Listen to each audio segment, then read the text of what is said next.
Welcome to the Founders Edition. We mic up with founders, investors, and advisors behind the most successful software companies on the planet. We are here to showcase the most effective mechanisms for sales go-to-market and dispel the myths around the best practice for the modern world. We are Hunters and Unicorns. It's really interesting. Obviously, in order to go and be able to start taking share, you have to come with enough artillery, enough features or capability for customers to even start listening or paying attention. So what was your process? What were your initial steps in order to really kind of break through that and get to the point where you are today? Yeah, it's a great question because back in 2017, even or early 2018, we had the founding team, and they were trying to figure out which functionality to build first. I mean, I said earlier there are three markets coming together, so we're not competing with one company; we're essentially competing with three. But do you go after log analytics and Splunk first? Do you go after monitoring first? Do you go after tracing first? I think what the hard thing for founders is, particularly folks with a predominantly engineering background, they spend their day and night thinking about a particular space and a particular problem and how to technically solve it, and they are often years ahead of even early adopters in terms of their thinking, and they're light years ahead of the mass market, right? And the way to think about it is you've got to build a product that will be adopted by the mass market. Otherwise, you don't have, in my opinion, a good business. You have a niche business at best, or you have a business with specialists, or but if you really want to take a company public, you're building a product for tens of thousands of companies, not tens of companies, not thousands of companies, tens of thousands of companies. It's like, okay, enterprise software is not easy. It is a long journey. I knew that when I signed up for it. Nothing happens quickly, right? And so you need investors with that mindset. And there's going to be bumps in the road along the way. And it's not just the challenge of sort of technically building the product to be competitive.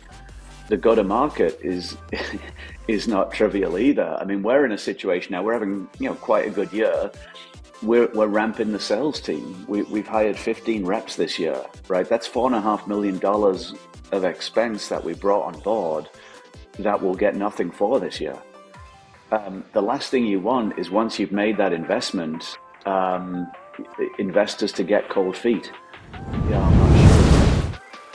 Welcome to Hunters and Unicorns, the Founders Edition. Today we welcome Jeremy Burton. Jeremy is currently the CEO of Observability, a Sutter Hill Ventures backed startup disrupting the observability market. A company he joined in its infancy, having worked closely with Mike Speiser.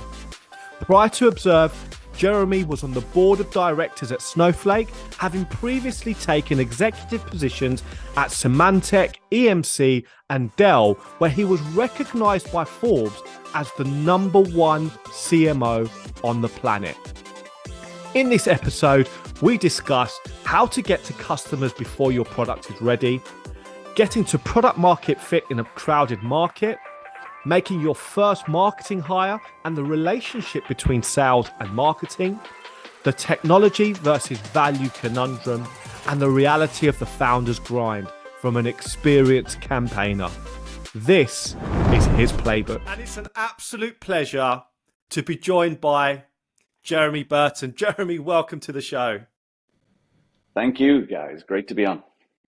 It's an absolute pleasure to have you on the show today, Jeremy. By way of an introduction, you're currently CEO of Observe Inc., a very disruptive Sutter Hill Ventures backed startup in the observability space, a market which is very saturated.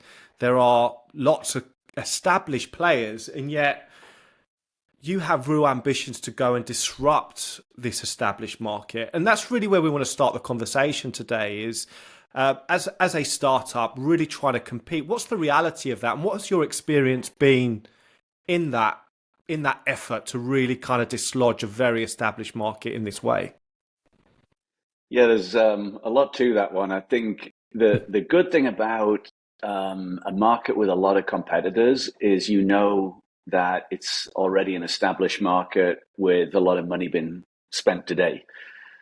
And I think at times, certainly in Silicon Valley, people are enamored with, creating a new market, or creating a new thing. And in reality, that is one of the hardest things to ever do, right? It is much easier to attack profit pools of an existing market than it is to create a brand new market where there isn't existing spend, there isn't an existing buyer. So although it's very difficult, I think certainly in enterprise software that there are no established markets where there's no competition. You're always going to run into someone, and so the key thing then is what's the point of entry? If there's spend today, what are you going to go do differently in order to take that spend away from them? And if you can't answer that question with conviction, you probably don't have a business, because we can poke fun at bigger companies and they don't move as fast, but they've got established buyers, they've got market presence, they've got like a big distribution channel, and you have to respect that. And so for us, our disruptive change was a couple of things really. I've been on the board of Snowflake for the last 8 years and seen their rise as a company. And I can remember sitting in board meetings thinking, this is going to be as big as Oracle back in the day. I was at Oracle in the formative parts of my career. And anyone who built a great application on top of Oracle did well. Why? Because, Oracle did something unique in the database world. It was really the first database on distributed systems, and they had very granular control over how they managed the data, which meant it was the best at online transaction processing. And so if you built an application on top of that, you had an advantage. And so I was sort of thinking, even long before I joined Observe, it'd be great to be at a company that was building on top of Snowflake. Why? Because it is disruptive in the market. It's a new architecture, and they're doing things that you just couldn't do with a database 5-10 years ago. So when Observe came along, although observability, I guess some would say it is a new market, but really it is a coming together of three existing markets. Log analytics, of which someone like Splunk is the leader. Infrastructure monitoring, which I think Datadog is probably the leader. And application performance management, which we could debate, but New Relic is probably the most well known, at least, if not the undisputed leader. Our belief is that those three discrete markets are going to collapse into one, and so the TAM is huge, but you have to have like a disruptive change if you're going to go to someone who has years and years and years of sweat equity invested in something like a Splunk. How are you going to convince them that they need to change, or now is the kind of the why now question, and sort of why Observe, and for us it's a better way to troubleshoot your applications, but also economically it's a step function change, and some of that or much of it is brought about by the architecture that Snowflake brings. So having something very different as a part of your offering, you can't enter a crowded market without that. People won't pay attention. It's really interesting. Obviously, in order to go and be able to start taking share, you have to come with enough artillery, enough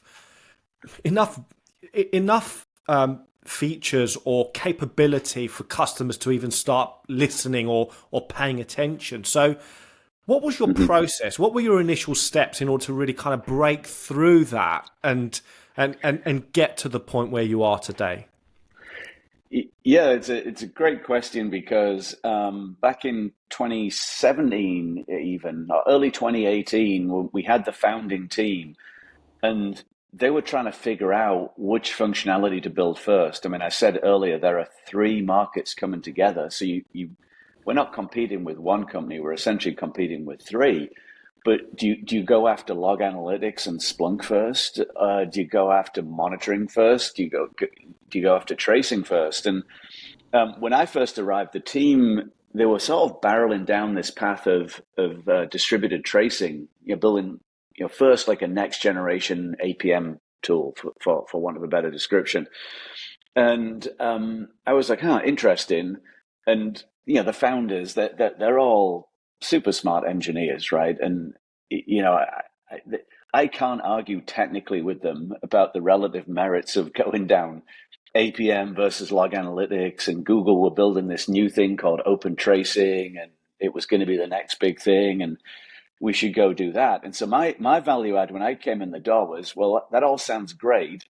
Why don't we talk to some prospective customers about this? And they were like, well, Jeremy, we don't have a product. I'm like, that's fine. We can say whatever we want then. We can just make something up. We can go pitch folks and we can gauge their reaction to what we're saying.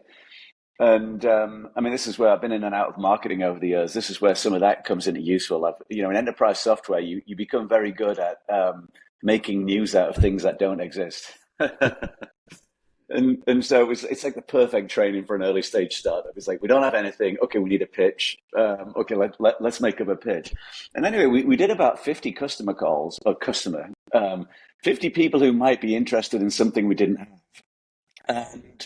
But what came out of that was actually precious, because we found one guy who was using a distributed tracing library out of 50. And so my conclusion out of this was like, guys, this tracing thing sounds interesting and it might be the next big thing. But if we go down that path, we're on this sort of evangelical sale. We're on a religious crusade. We're not building a company. And like a lot of these religious crusades in history, they can end in sort of lots of death and destruction. But what we did find out was that people had trouble with their login environment. It was too expensive. People had trouble with monitoring. And so I was like, well, look, why don't we start with the logging end of things? That seems like a real pain point today, and go from there. And in fact, the one liner that we had for our alpha product was sort of Splunk on Snowflake with things, and the things were obviously things that Splunk didn't have. But it was that simple. It was like, let's just see if we can do that. Like a better architected log analytics tool built on top of Snowflake. And we didn't know at the time, by the way, that we could actually build the product on Snowflake. We thought we could. We had a couple of early Snowflake engineers who thought we could, but we didn't know. And that was one of our biggest areas of technical risk. And so if we'd taken on that technical risk and had the market risk of not meeting or not being able to find people who wanted to go full distributed tracing at that point, that could have been catastrophic, because, you've spent your Series A, you've got nothing to show for it. Like, where do you go from there? Yeah. Speaking to founders, a lot of founders obviously do go and chase. They try and sell solutions that they think their customers need, right? Rather than really understanding what they need, they try and solve their technology issues, right? So just talking to them in terms of, what your experience was in going through that, and really kind of thinking about what the customer really kind of needs, understanding the customer's buying process, and really kind of baking that in. What can you say about that? Yeah, I think what the hard thing for founders is, particularly the folks with a predominantly engineering background, they spend their day and night thinking about a particular space and a particular problem and how to technically solve it, and they are often years ahead of even early adopters in terms of their thinking, and they're light years ahead of the mass market, right? And the way to think about it is, you've got to build a product that will be adopted by the mass market. Otherwise, you don't have, in my opinion, a good business. You have a niche business at best, or you have a business for specialists, or But if you really want to, take a company public, you're building a product for tens of thousands of companies, not tens of companies, not thousands of companies, tens of thousands of companies. and they just don't have the level of understanding or knowledge about a product that like any founder would have. So there is an element here where you've got to meet the customer where they are today. You've got to understand what's their established workflow. Quite often, they don't live and die for your product. They have a job. And what you're doing is providing, in our case, you're providing tooling to help them do their job. They're just trying to get through the day. And if you have them jump through hoops and your great technical idea of how they might want to reinvent their job, there's going to be too much friction in the sales process, and the adoption of the product is going to suffer. You might do well early on. You might be able to find a champion, a risk taker. You might be able to spend hours with that process. You might be able to overwhelm them with your SEs and get them to love the product. But getting broader adoption within an organization or within the market, you've got to limit the amount of friction. And that often means you've got to meet the customer where they are. That means you've got to listen to what their job is and what they're trying to do, even if that means put in some of your better, smarter technical ideas to one side. And I feel like, with Observe, as much as I've had quite a good career in enterprise software and quite experienced, we've made those mistakes. You get the product a little bit too, what I call a little bit too inside out. All the things that we think are great, you put them on show for the customer, and it confuses them. They don't get it. And then if you're trying to swap out an incumbent, they gradually go back to the incumbent because it's what they know. It might not be better, might not be cheaper, but it's what they know, and it helps them get through the day. And so you've got to pay, I think, very close attention to like, what is the customer saying? What is the customer doing? And at times, have that rule the day versus the technical feature or the way you think you ought to solve the problem.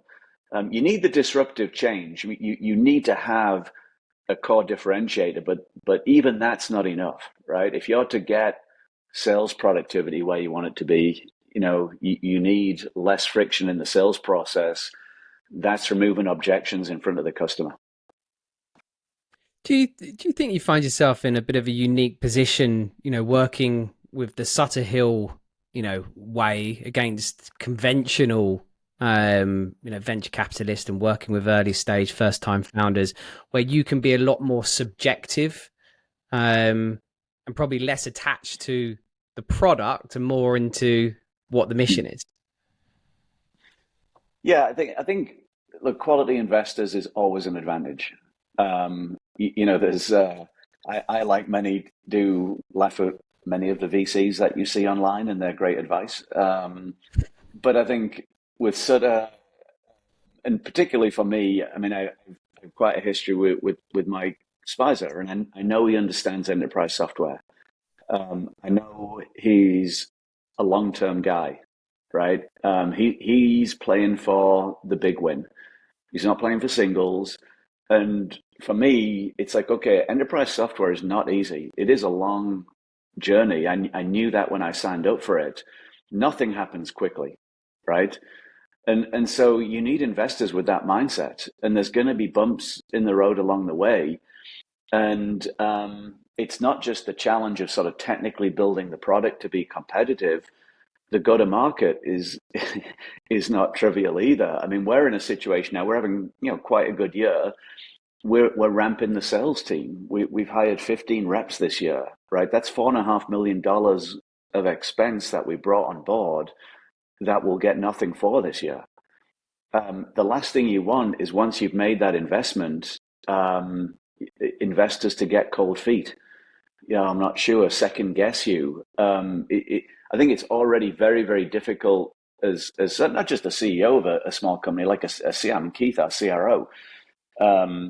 It's you're sort of over your skis.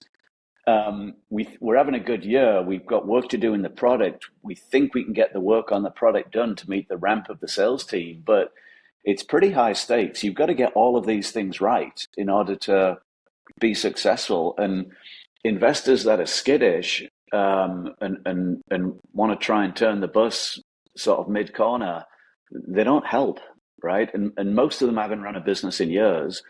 And yeah, I mean, the Sutter model, it's long term. There is a playbook, right? We're attacking a big market. It's high technical risk. It's low market risk. So we know if we build something that is disruptive, there's an existing market there for us to get after. The process is to listen intently to the sales team, use the sales team as product management, which I guess sounds weird for many, but it's only up until recently that we had more than one product manager, right? We in the entire company. And we had 25 people in sales, SEs, and data engineering. Why? Because, well, the salespeople are there to tell us why the product isn't selling. We don't need a product manager to help us do that. We need them to prioritize, that person, Ross, to prioritize the backlog. What order do we need to build these things? And technically, how do we solve the problem that the salespeople are reporting? Salespeople are not there to tell us what to build. They're there to tell us why the product isn't solving the customer's problem and what that problem is. And so that structure, I think, like anything in life, there is certainly a lot of creativity in startups, and there's a lot of seat of the pants, and there's a lot of tying your stomach in knots. But it is much more reassuring when there's sort of a framework behind it. Like, how do I know we're on track? Are we generally heading in the right direction? And a lot of that is laid out by Mike for us. He's got a process, does vary from company to company, but generally that's the process you follow. And I think if you fail to follow the process, then your chances of success diminish. Obviously, we are hoping to get Mike on the show at some point in the not so distant future. But I suppose in terms of kind of laying out just a few of the kind of the tenets of that, some of the axioms of that. What are they? Just as a kind of a basic framework to as an introduction.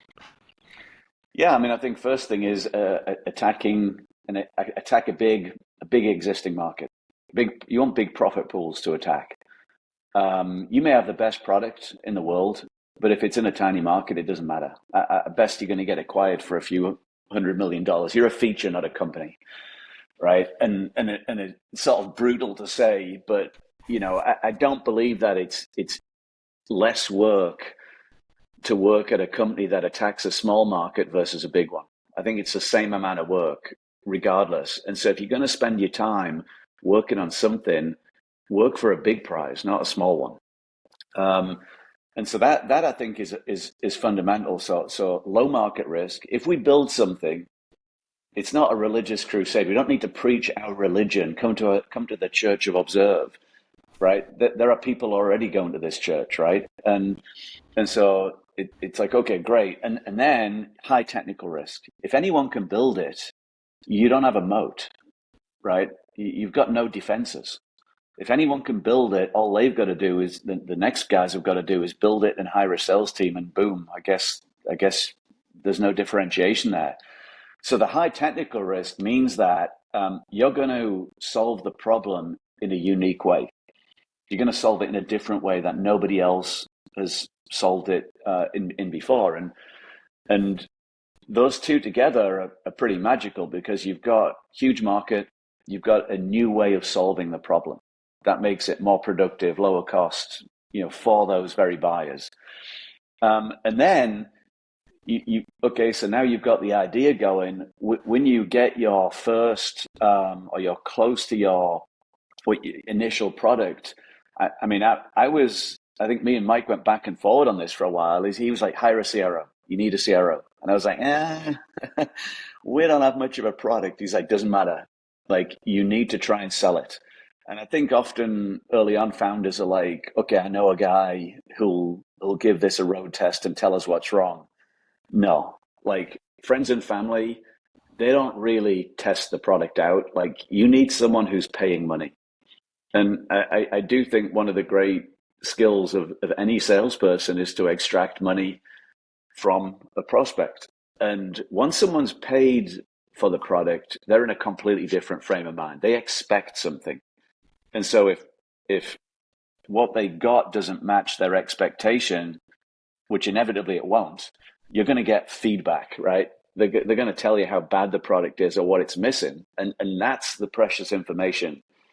And I feel like a big part of my job then is I've got to create an environment where a guy like Keith and his team can come back to engineering and be brutal about what's not working.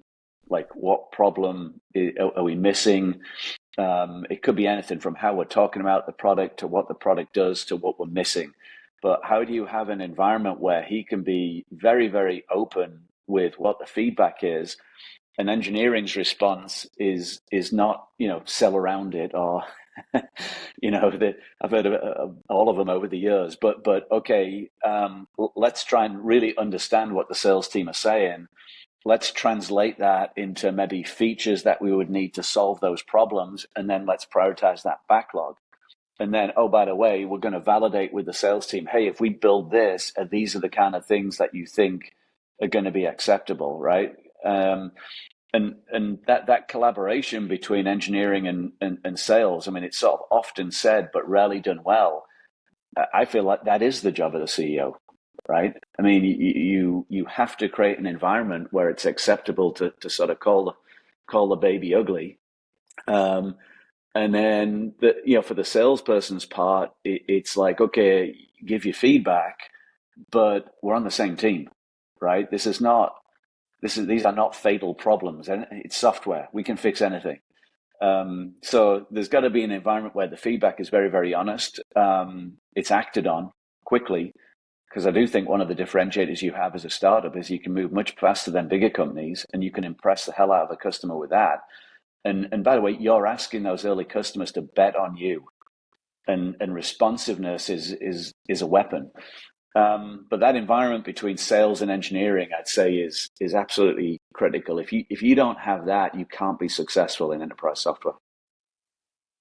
Jeremy, you've covered product, you've covered obviously sales, obviously as an award-winning CMO. When does marketing come in, and what can you give any startup advice on marketing? Yeah, it's a good question. I think early on, marketing is about demand creation, right? You, as a marketer in an early stage company, if you're not doing it for the head of sales, don't do it, because you're going to get fired.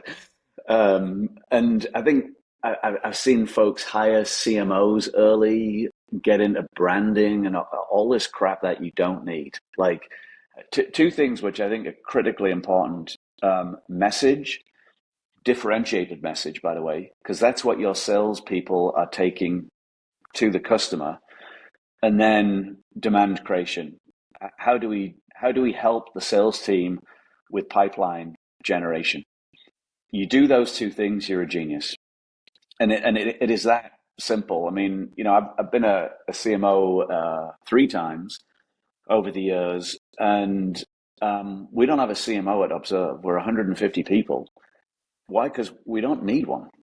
We're hiring a head of product marketing. I think maybe we're a little bit unusual because I always felt, although I've done many jobs over the years, probably what I've been best at is product marketing. I was never a brand marketer or a field marketer. I didn't enjoy that part of it as much. And I always used to hire people to do that stuff because I wasn't that good at it and I didn't really want to spend my time there. But what I think I was better than most at is messaging. And so I could work on that at Observe. So maybe for other companies, a head of product marketing is important. But again, like for me early on, the message is very close to product. Like you have to have someone who can understand the core diffs of the product and translate that into a language that the sales team and the customer will understand. Find someone who can do both things, messaging and demand creation, then I guess you could make them a CMO, but be very careful because most folks that you'll find on LinkedIn that have got a CMO title, when they come in, they might not do just those things initially. there's a whole range of things that I think a CMO likes to go and attack, and it could cost you a lot of money.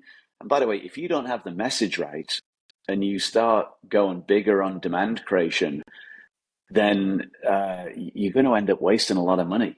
That to me, that was always the fundamental, like, get the message right, test it with the sales team. Is it differentiated? Okay, great.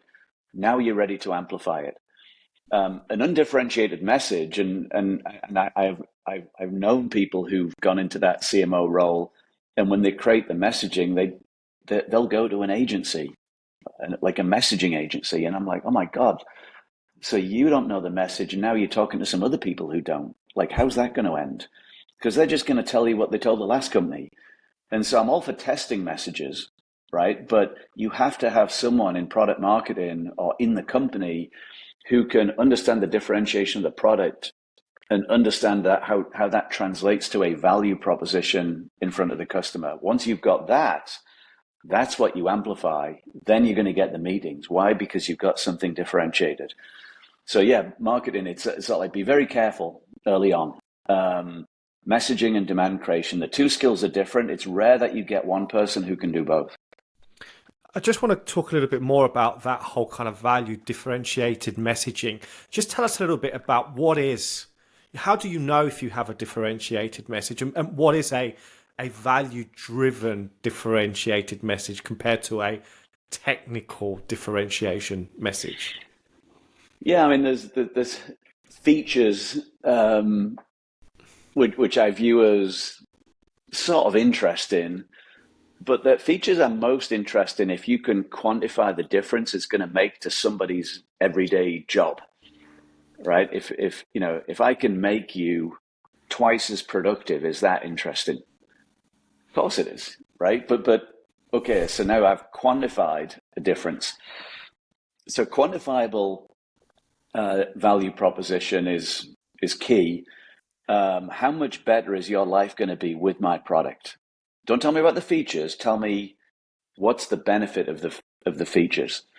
And then look, ideally a little bit later, if there are other customers that have gotten those benefits, what's their story? And I think salespeople in general, they like to tell customer stories, and the best kind of customer story is one that has a quantifiable benefit. And I think this is why salespeople are wired this way, is then they don't have to get into the technical nitty-gritty of the feature, right? I don't want to explain this feature to you, Mr. Customer, because I'm not an engineer. But if I tell you the benefit of it, then maybe I don't need to, because it solves the pain point of the problem that you have today. And I think all too often we get into the arcane details of the feature and how cool it is, and we forget why the customer cares. Why should they care? That all sounds cool, but why do I care? I think a good product marketer is capable of understanding both ends of that.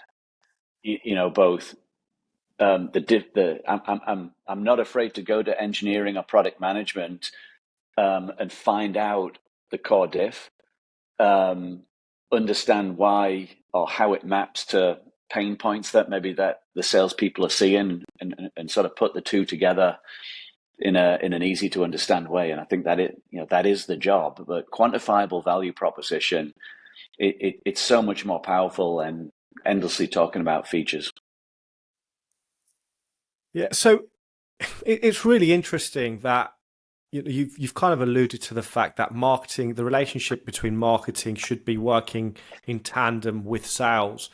What we do tend to find is a lot of kind of early stage startups, they actually start with the marketing function first before they even invest in sales. What do you say to that? I would not do that.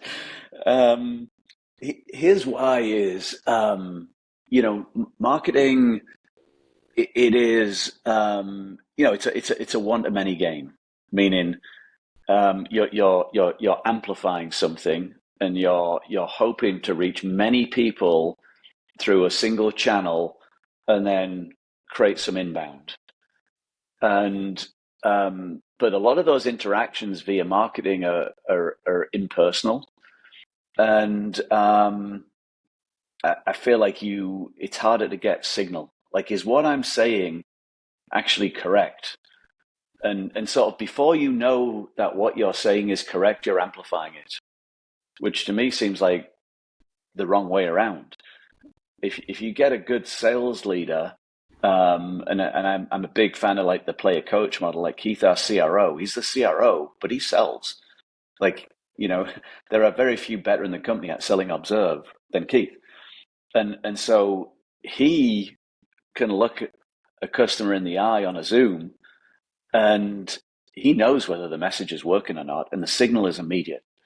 And then the next one, and I think this is the process of iteration that you've got to go through when testing the message. And I would always say, like a skilled salesperson who can find pain and then try the message out in terms of how does my thing solve your pain, you're going to get a much tighter feedback loop. And by the way, it really doesn't cost you any money to do that.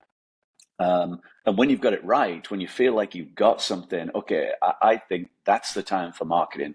Like, we know that this works to this kind of a buyer. Let's put some money behind that and go bigger with it. And then we'll probably get a better response rate on our campaign.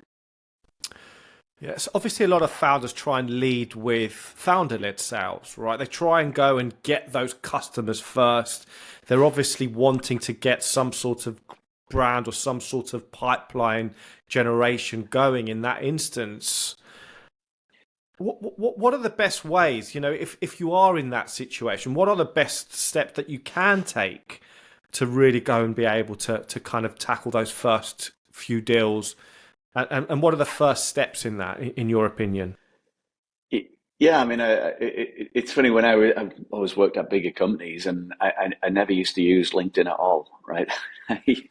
I was like, if somebody needs me, they'll find me. And now I use it all the time.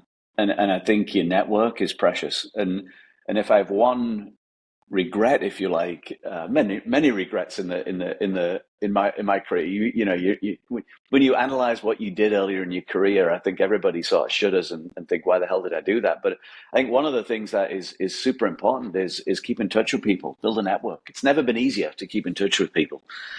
And when you're at a bigger organization and people come to you, it's easy to feel like, oh, well, my network's the people in the company. I don't need to spend time on that. I don't need to invest time in that. But when you need it, you really, really need it. And I wish I'd kept in touch with more people. And there's certain folks that I've met, in my career. I always think of Joe Tucci at EMC. He's not just an amazing guy. He knew everybody. And the reason was he works hard at keeping in touch with people. He carves time out every week to keep in touch. And that is a great skill, not just for salespeople, but for anyone. Because that network, then, yes, obviously your friends and family are going to be on there. And certainly you can have them take your product, but they're going to know people as well. And so you get reach through that network.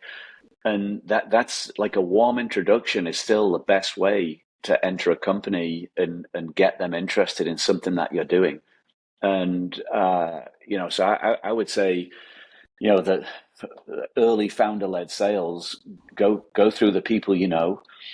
I would be, although it always sounds tempting to get someone to run up your product in their private environment and give you feedback, that's not it.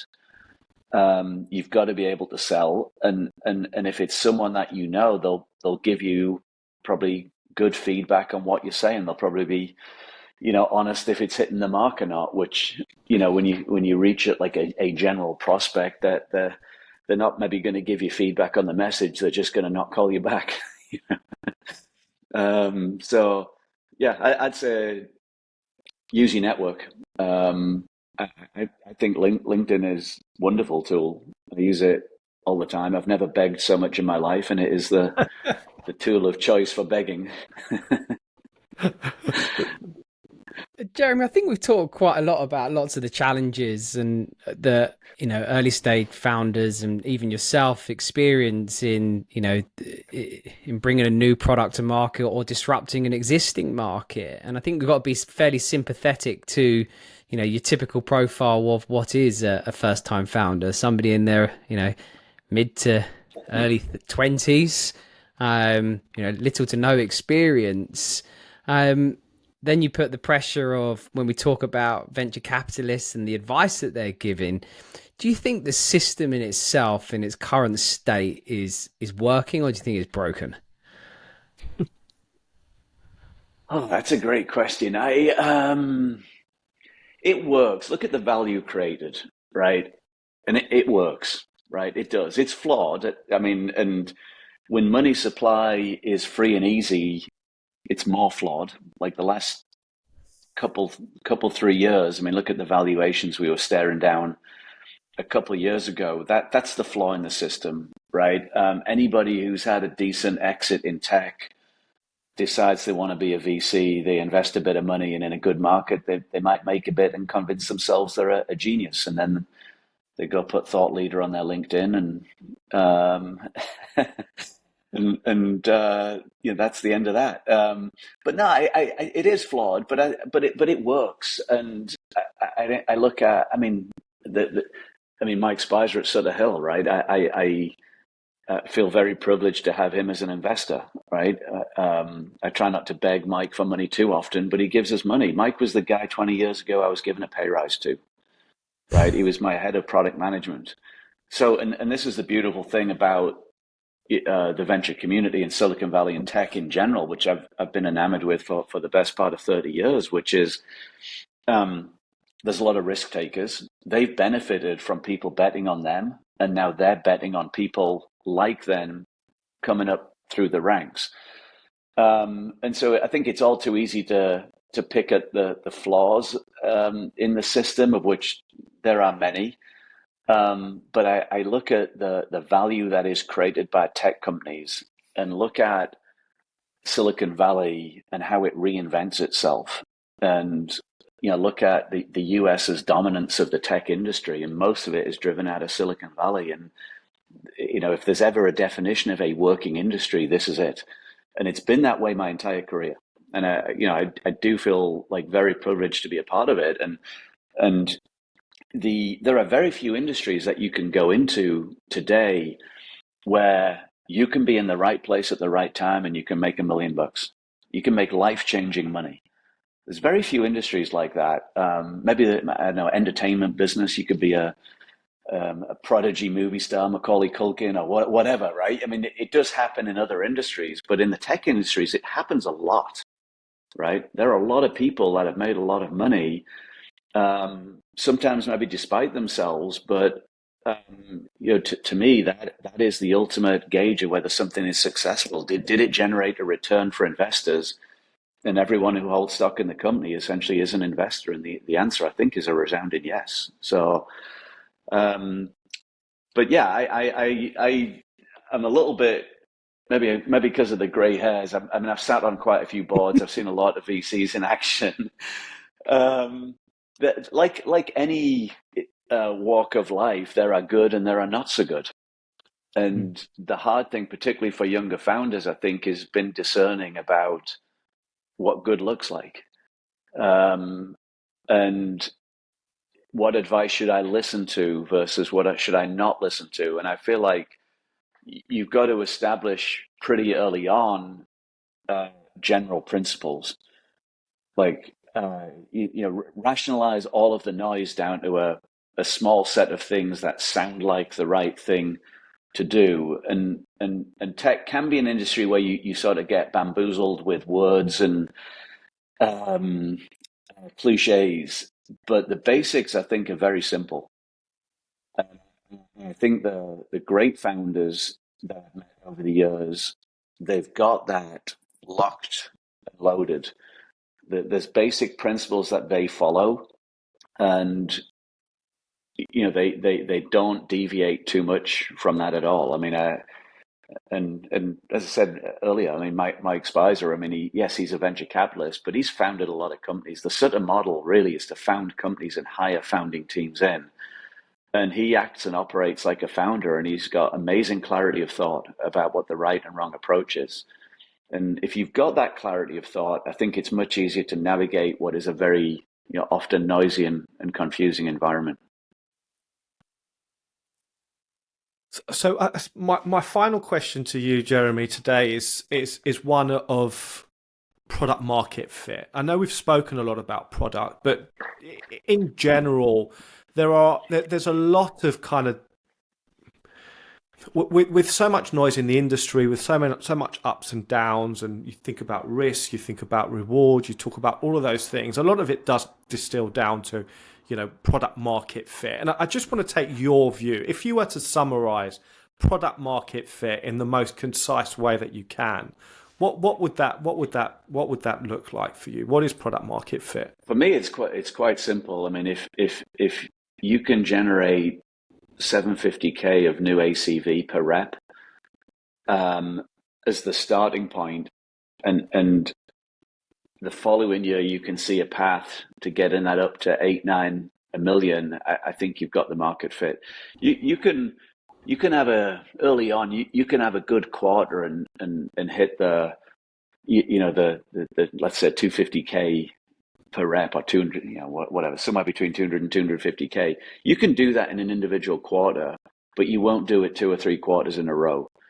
Or you might have a couple of big deals at the end of the year and convince yourself, hey, I've got 2 reps, I did $1.5 million, $750K a rep, I've got market fit. No. But in general, and the reason why I love product market fit in terms of sales productivity is because it's nothing to do with the product. Meaning, it's at the end of the day, building a business is about selling something. And if you can't sell that thing, you don't have a business. And so why not determine market fit in terms of your ability to sell? And you know that once you've got sellers able to come in, get productive, and do the 750K for a year, if you can keep repeating that, you have a great business. You do, because the value in these companies is created not in years 1, 2, 3, 4. I mean, look, observe this, our 5th year. There's no value created really at this company at this stage. You want the value in years 8, 9, 10. That's when you get the 5, 10, 15, $20 billion valuation. You'll never get to that if you don't get these formative years right. If you go too soon, if you think you've got it, and you scale the team and the product's not ready, you'll never get to those kind of valuations. You'll get acquired by someone much earlier because you'll have a bump in the road on the growth. So for me, it's all about sales productivity. And if your salespeople cannot hit that productivity, again, I see a lot about, like, it's maybe the classic cliche you hear in a board meeting. No, we have execution issues. And we'll swap out the sales leader, or we need different reps. It's never that. Like, early on, it's always the product, I would say. And so early on, you've got to get the kind of sales leader in who's maybe not just about the number. It is about getting the product where it needs to be, such that later you then can scale. But early on, I'd say pre-market fit, it's almost never the sales leader's fault if you don't have market fit. It's always the product. And this is why, again, I go back to what I said earlier. If you've got an environment in the company where it's okay for the sales leader to come back and be brutally honest about the state of the product, and you can reason about that, and you can come up with a backlog to fix those problems, then you're well on your way. A number of iterations of that, you're probably going to get there. And I think, though, there's a desire to, we got to grow. I've heard and seen this, that VCs that, well, if we don't hit X this quarter or this year, then there's no funding next year. And that can be the kiss of death. You're going to do stupid things. You're going to go take that maybe bigger deal with that bigger company that's asking for something that's off the beaten path, and you're going to divert your engineering team, for God knows how long, and then they're not going to be working on the features that are needed to satisfy the requirements of your ICP, right? There is an ideal profile for an initial product. The more you deviate from that, the more your engineering team is going to get sidetracked. That means you're not going to get the product to the point where it can drive the levels of productivity and sales that you really want.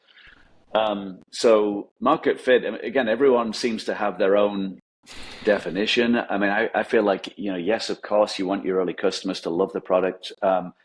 But if they love the product, they're going to buy more of it, right? You're going to get upsell. I mean, new ACV can come in new logos, but it can also come in upsells. Well, if they love the product, more people are going to use it. So you're going to get more new ACV that way. So for me, everything comes back to sales productivity. And if your sales team are not productive, your product isn't ready. Great. Incredible. Well, I think this is a great... Sorry. I was just going to ask, I don't think we've necessarily asked the question of where Observe Inc. are in regards to that product market fit and where you are in your life in the business journey. So it'd be interesting to maybe just ask that question as the final question. Yeah. I mean, it's a roller coaster. I mean, when I hired Keith 3.5 years ago, he asked me that question. How far are you from market fit? I'm like, yeah, maybe 6-12 months. That was 3.5 years ago, right? And he's still here, I'm glad to say, but it's fair to say we could not have gotten to the position that we are today without Keith. Why? Because he's a mature sales leader. He knew the job wasn't just about revenue initially. It was about getting the product where we needed to be. And then it was building a management team that could scale. And he grinds like, I mean, I think you expect maybe your sales leader to be a fighter and to grind, but no, like the amount of rejection that you get early on in a startup, the amount of failure that there is, it's pretty tough to take. You've got to have a tough exterior and not take it personally. And the roller coaster, you do have highs along the way, but you have lows where you've got to go back to the drawing board and rethink. And I remember one of the board meetings we had. I think it was Q2 last year, about a year ago, and there was a bunch of things wrong, and anyway, the numbers were bad, and we were putting together the board deck, and Keith's like, man, should we do less numbers this quarter? Meaning, should we present less data than we normally do? And he's like, because like, man, there's not a lot of good stuff to talk about. And I'm like, but can you explain the bad numbers? Do you know what the problems are? And he's like, yeah, I do. I said, so don't be afraid of the numbers. Put the numbers up there. I said, all you've got to fear really is that you don't have a good explanation or you don't have good rationale for why we have crappy numbers. And anyway, that was the one quarter in the last 5 where we hadn't hit the sales productivity number, the 250K per rep. But you get those moments of like amazing self-doubt, like, am I doing it wrong? Is this fatal? But I think you've got to pull it back to no. It's not about the absolute number is telling you something. Like, what's the story behind the story? That's really what the board want to know. Or if they don't, that's what they should want to know. Because then what they should also want to know is what you're doing about it. And so for me, I feel like this journey to market fit, this idea that you've always got to show to the board like this nice steady progression and everything's great, and no, it's not that at all. Like you've got to show them the ugliness. You've got to show them what you're thinking. Like why is that the way it is, and what are you doing to put it right, and when is it going to be right? And I feel like Observe. We've been searching for this market fit for a couple of years. I think we're very, very close. Always maybe hedging on declaring victory, but no, I mean we hit our annual number just after mid-year, so things feel pretty good from that respect. We know though we still have a couple more quarters of work to do on the product. We hired a great head of engineering from Stripe, Chi. He has got an attention to detail. I sort of call it the last mile. We've got the core feature set that we believe we need, but again, productivity, how do we make this repeatable? How do we eliminate friction? It's a game of details. And Stripe have got this amazing sort of attention to like developer experience, and at every step of the way in the regular workflows that people do every day, what's the friction? Where are people getting hung up? And it's 100 little changes that you would make to the product. And so I feel like, okay, this guy knows how to get us through that last mile. We can now bet on ramping the sales team because the core feature set's there. I know the core feature set's there because the pipeline is huge. The question is, can we convert? And conversion is about friction. It's about, are the customers in the pipeline going to have a great experience with the product? If they do, our conversion rates are going to go through the roof, and feel like, okay, then that's the breakout that we're all looking for. So yeah, I feel like we're very close. I think we've got a couple more quarters of work that we've got to do on the product. But look, we're ramping the sales team, and that is a sign that you feel like, it's go time. Incredible. Yeah. Great. So I think this is a really great time to kind of reflect on some of the things that we've heard. There's certainly been some profound takeaways from this time with you today, Jeremy. If I was to kind of summarize the things that really jumped out was, go and meet your customers where they are. I think everything that you do in this world of SaaS, it all starts with understanding the customer and really being able to listen to the customer.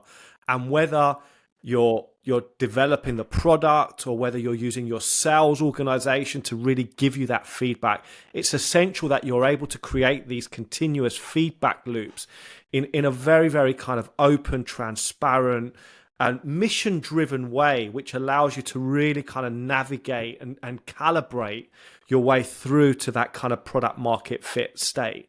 And for all the founders that are listening, but also for sales execs and the VCs and lots of different types of individuals that listen to this podcast, I think that this has really, really resonated in a very, very profound way. So I want to say a huge thank you for taking the time to speak with us today, Jeremy. It's been an absolute pleasure. And I want to thank you once more for speaking with us today. No, my pleasure. Thanks for the invite. Oh, yeah, it's been an absolute pleasure. Thank you so much for your time today, Jeremy.